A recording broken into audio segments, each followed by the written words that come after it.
Hey Aquarius, welcome to your tarot session. Thank you so much for joining me today, clicking on this video. It means a lot and it's always a delight to show up for you in this virtual space. So again, thank you. I'm gonna dive right in and I'm gonna start by picking the general energy of this reading. Let's take a deep breath.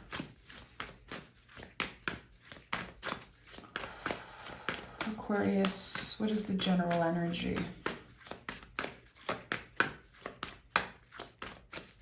I see the Strength card very clearly in my mind. We have the Eight of Pentacles and the King of Swords. Lover's card at the bottom of the deck. I wonder why. I felt the Strength card. It was number 8. So 8 to me is a number of transformation always. There's some type of collaboration here. So you've experienced many breakthroughs this year. This is something that I remember from your energy. A lot of personal revelations.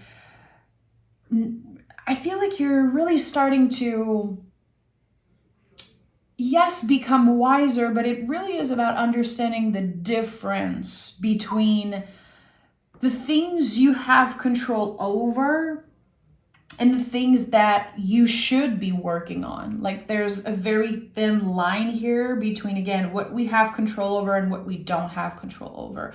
It takes a lot of wisdom to understand the difference. This really makes me think of the Serenity Prayer. I remember being a very, very small child and knowing that prayer in French because I'm French, but there's I think a lot of us know the saying, give me the courage to change the thing I can change and to really let go of control. And the other side, I think that whatever was preoccupying you, whatever felt like a burden, it's dissolving slowly but surely. I think that it's been a very big year for you. And you were becoming the King of Swords. It was all supposed to happen in that way. So the lessons sometimes are very, hard to accept. It's not easy to go through breakthroughs and to realize like, okay, there are certain things that I'm not going to be able to change. But on the other side, if I stay intentional, if I stay consistent, if I work on myself, there's change here. And it might not be the changes that you are used to because, you're an Aquarius. And for whatever reason you're listening today, if you're an Aquarius sun, moon, rising, Venus, there's always this very, very thin line between how much you give, how a lot of what you do is for the world, for your community, for the folks at work, your clients, and so on. And on the other side, it's you needing to put the oxygen mask on yourself first. And I think that this year you found another level of balance when it comes to how much you give to yourself. It feels like there was this breaking point where you needed to take care of your mental health. You needed to be more careful with how you treat your body, how you talk to yourself, how you, again, put yourself first. And I think that there were a lot of old beliefs to deconstruct for you. Maybe you felt selfish, or maybe you felt a little confused at first. Like it was not natural for you to do that type of work, to really focus the energy towards yourself. But I think that you're beginning 2025 just like a 2.0 version of yourself, understanding certain things that were so hard to accept and so hard to learn, really. Like you've been through a lot, and I just want to honor that. In this moment, I want to hold space for everything that you've been through this year and how you're still standing. And again, you're beginning 2025 as the King of Swords, and that to me is very inspiring. You understand the value of being consistent when it comes to your own well-being. I could have just said that when I saw the 2 cards, but again, I really want to hold space for all the change, all the transformation that happened, not only internally, but externally for you. It feels like you're seeing life through a different set of eyes. It's like this 2.0 version of Aquarius. Look at that. Judgment card is here. First card out for the session. So this is big. This is big. And I really think that your life is about to drastically improve. And again, it's not that you are controlling every little thing. It really is about you learning to surrender and also focusing your intention, focusing your energy on what truly matters. So I do feel like in the past, you would give to others until you felt depleted and until there was nothing left in your cup. So really this year was about learning to refill your cup. And I think that you're going to be tested again by the universe before the end of the year, and maybe early in the month of January. There's going to be very clear tests from the universe, and you're going to know. It's going to be important to be present as you can with every challenges, every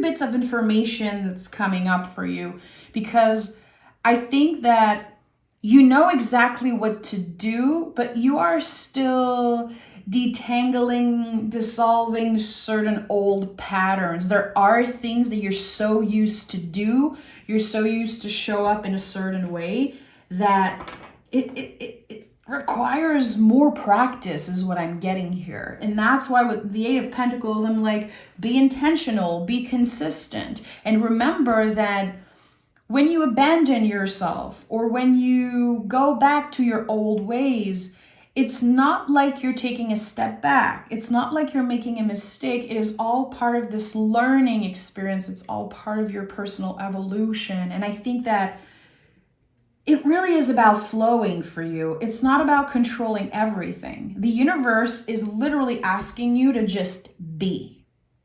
To just be. That's not easy for an Aquarius. It's not. There's constantly something on your to-do list. There's constantly the pressure of doing more. And I think that here, you're letting go of that. And again, very early in January, there's this focus. All of your energy, you're focusing on one thing. So is it a new opportunity? Is it a wish, a goal? I don't know. But I think that with the King of Wands, whatever it is, you can attract it and you can see in your mind, you can predict exactly how something will find you and when it will find you. And it's not miraculous, really. It is connected to the power of your mind and your intuition. You're going to be receiving some type of information from your guides. And there's a vision. It's like you're seeing exactly, okay, I'm supposed to do this.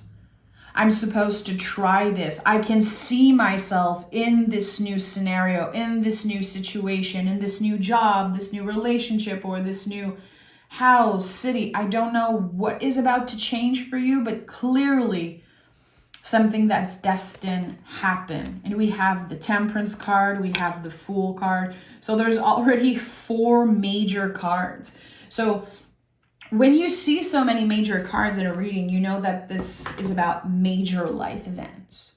Again, I wouldn't be surprised that you go through another breakthrough before the end of the year. And I keep hearing the word realization, and it feels weird for me to say that. It feels kind of funny. It's not my favorite word. I feel like there's something deeper that I'm definitely going to tap into, but it's like this moment, this light bulb moment, this moment of clarity, and you understand why you have moved in the world in a certain way for so long, why you made certain decisions. And it could really start with compassion for yourself, compassion for your past self. I didn't know better, or I was just trying to survive, so I made those decisions. A lot of healing. It really, again, the foundation of it all is your healing and evolution. It all starts with you. It's so personal, but those breakthroughs are going to be impacting everyone around you in a very positive way. And I think that you're going to be celebrated. You know, the space I am holding for you right now, I feel like someone is definitely matching that. But it might not be the person that you thought it would be. I think there's an element of surprise here when it comes to who is holding space for you, who is celebrating you in the month of January. And for some of you, it's going to be your birthday. Also, for the Aquarius sun, your birthday season is coming up. And I think that the Fool can signify the exact day of your birthday. And that is good for Aquarius rising to Aquarius moon. I feel like there is something specific to your birthday. There's like this temporal landmark that's being created, and you're saying, this is the first day of the rest of my life. This is an opportunity for me to just start fresh. Let me make sure that I make better choices, that I am, again, consistent and intentional with everything I do. It's not about being perfect. It's not about rushing anything. It really is about finding that balance and cultivating that balance, because you've already took like massive steps, but it's just the beginning. And I think that there is obviously more space for improvement and for more understanding of certain behaviors. That's the thing. It feels like you are curious about why. Why did I act that way for so long? Why was I stuck in a specific area of my life? Why has it been so hard to do this and that? It feels like you're really understanding the complex parts of yourself. So Temperance is the alchemist. The Temperance card really is when we are transmuting certain pains and the darkness into something positive. It's not that we want good vibes only. That's not what life is. It's the biggest lie. It's the biggest red flag for me personally when someone is just good vibes only. It really is about understanding that your darkness has a place here in this evolution. It's not about suppressing our dark side. It's about acknowledging it and working with it. And with the Fool card, this is you. This is your own unique signature. This is you going back to something that was always meant to happen. And again, I feel like there's drastic improvement when it comes to your own well-being and also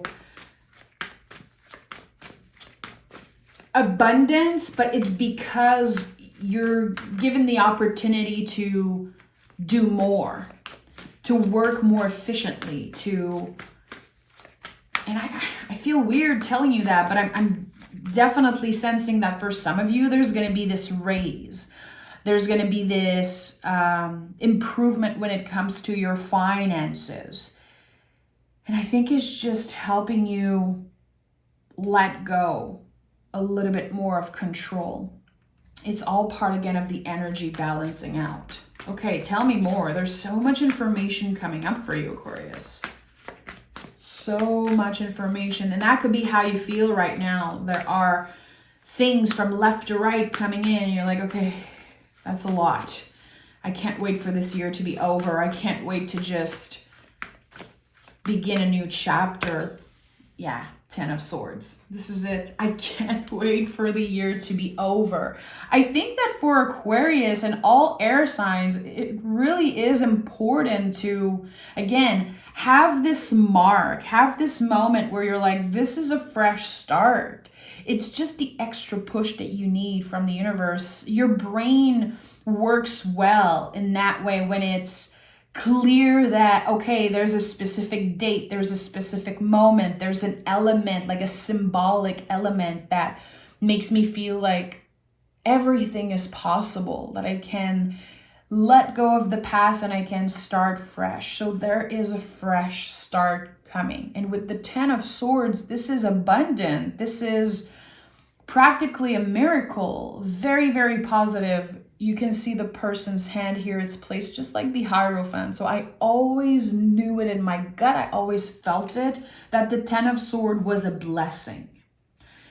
And I can't help but think that when I see someone with so many swords in their back, the next step is healing.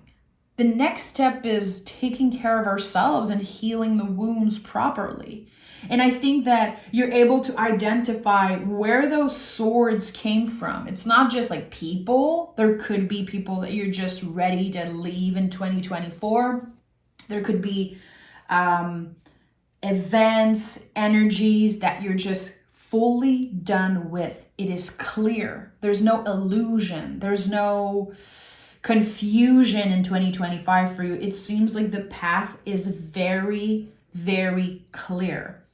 Doesn't mean that, again, you can control everything. No, but you're seeing things clearly. You are not showing up from a place of fear, from a place of anger. For a lot of you, it feels like you were productive and you found ways to work with your anger, to let it come out. You know, you used it to your advantage. And I don't know how you did that. But again, I'm celebrating you. I'm holding so much space for how much you've been improving. You've done the best you can with what you had this year. You've done the best that you can with the cards that you were dealt. And I like that. And if you're having a hard time being proud of yourself, well, let me tell you that I'm proud of you, because I really am. I really am. And I learned a lot in 2024 from the Aquarius in my life. I really did. I was so inspired by the work that they were doing and this quest for improving, like being a better person overall. And I really like that. I really do. We have the 3 of Cups. Okay. The Invisible Family, the World card, and the 5 of Cups. Interesting. So the 3 of Cups and the 5 of Cups, they kind of work perfectly together, because here you have 3 spilled cup. And this person is turning their back on the 2 cups that are still standing. And I'm sure you've heard me say that before. I feel like there's this huge misconception about the 5 of Cups. And I hear a lot of readers say, well, just turn around. Well, just focus on the positive. Focus on the cups that are still standing. But I think that they're missing the point, because the 5 of Cups is about making space for grief at our table. It's about tending to certain feelings. We don't want to suppress the darkness. Again, we don't want to suppress what's hard, what's challenging for us. We want to hold space for it. And that's what the 5 of Cups is.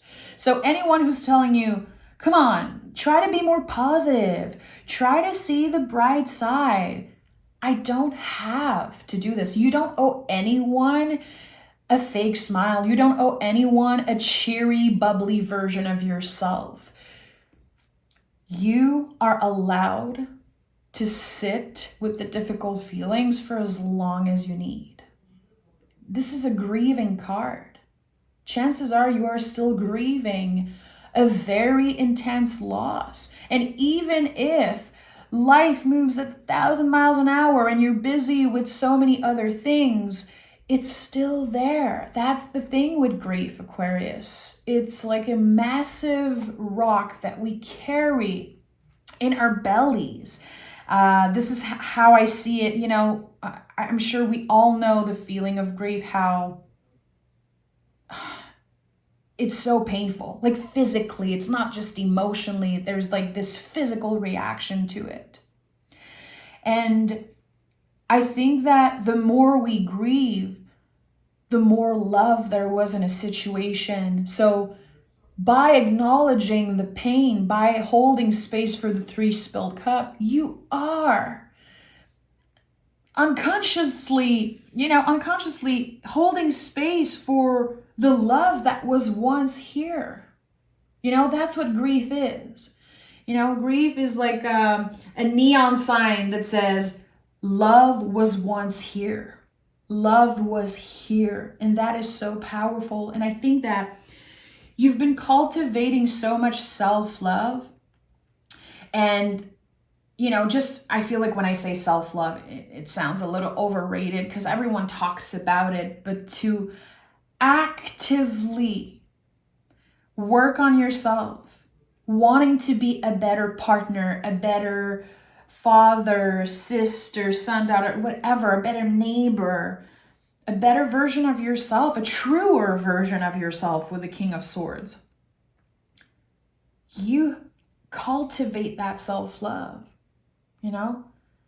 And working on yourself is when it really happens when we stop waiting for others to change. And I think that seeing this person facing this spilled cups, it's a confirmation that you stopped waiting for others to change. You stopped expecting others to do the work for you or to meet you halfway. It was just too much. I feel like in the past, you definitely expected a lot from folks, and maybe you feel like you did not get what you deserve. And at one point, we have to let go of that and we have to do the inner work, and you've been doing that. So 3 of Cups, again, like sometimes we don't feel like we're supported by our guides. We don't feel like our angels or the universe are supporting us, but they are there always. And 3 of Cups is a reminder of that. 3 of Cups also to me is the card that says, trust what comes next. There is always something amazing that follows the 3 of Cups. Also, when you see the number 333, very powerful number that says, trust what comes next. The next step is going to be life-changing. Believe that. You're not supposed to know exactly what it is. You're supposed to surrender. And here with the World card, again, the sense of being free. You're not looking to hurt someone back. You're not looking to get something out of other people. It really is about your own freedom. And I think that seeing this card, you've been stuck for a very long time in old patterns, old ways. And again, I think that it took a very long time for you to finally make space for grief at your table. When we experience loss, and it's not always about, the physical loss of a loved ones, but definitely it can be. But sometimes for example, you go through a divorce, a separation, and you know in your heart that it's the right thing. Maybe that person wasn't good to you. Maybe you've been mistreated. And at first you're like, wow, I'm free. This is amazing. I'm so much better without this person or without this job or without this and that. And then the weeks go by and we feel grief and we don't understand. We're like, I know this is the right choice. Why am I feeling that way? We grieve all the time, everything, chapter that ends, relationships. I've shared this before, but when I left Montreal and I, moved here in the country, it was my number one dream ever to buy my own house. And still for a full-on year, I was sitting with my grief like constantly. And I was feeling so much shame. I was like, what's wrong with me? I have what I always wanted. What's wrong with me? I was grieving the past. I was grieving my whole life in the city and all the little things that I would eventually miss. And I think that with the World card, there's this completion here for you.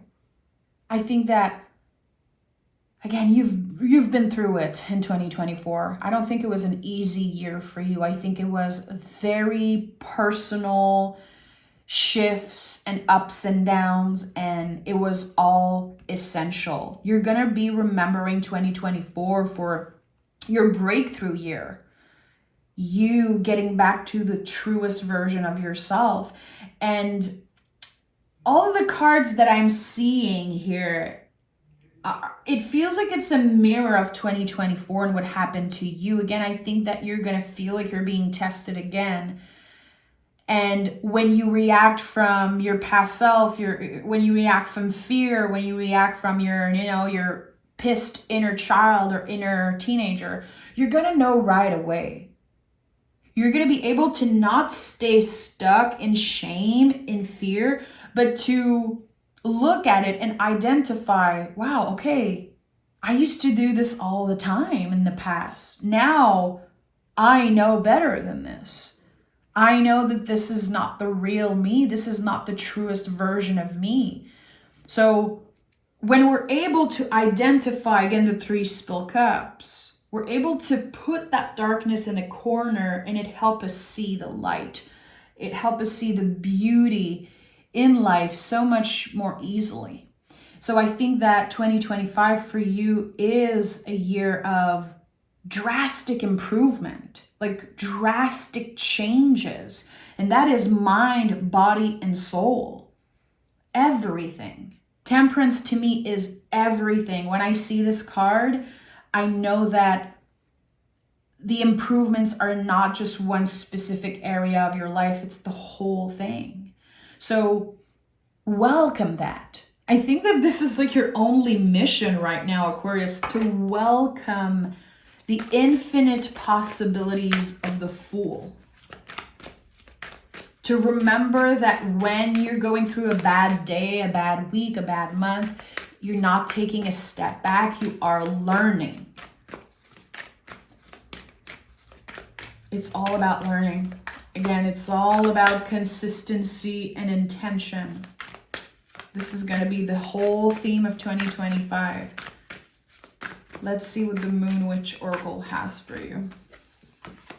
Spells and ritual. Bring magic and self-care together. I love this card. Okay, let me read the booklet for you. Oh, okay. Self-care is sacred. Never underestimate its healing and protective powers. Self-care is your shield from unpredictable collective energy. Self-care comes in a variety. Why am I having a hard time saying variety of forms and ritual?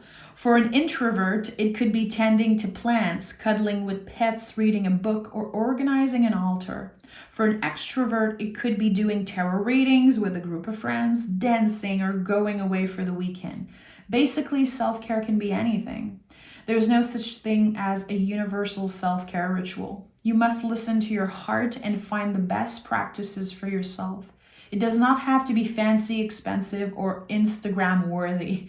When you are in charge, calm, and relaxed, you are in your fullest potential. Self-care is how you take your power back. So I love this. I'm all for self-care, and I feel like in the past 4 years, I've been completely reinventing, my ways of doing self-care. It's never about buying something for me anymore. It really is about letting go of control and saying, okay, what can I do right now that would just feel good? Especially when my nervous system is super activated. I love to meditate. Meditation changed my life this past year. I think I'm going to have to record a video on that, because really it's day and night how I feel and how present I am. And also reading. I feel like we stop reading. I am so excited to see people read, talk to me about books, sharing books.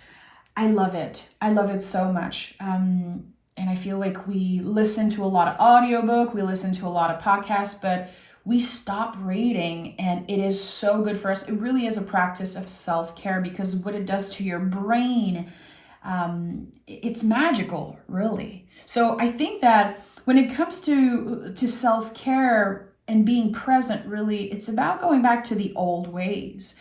It's about simplifying, really. And I think that this is going to be very great for you. It's kind of essential at this point to simplify and to give your body what it needs in the moment.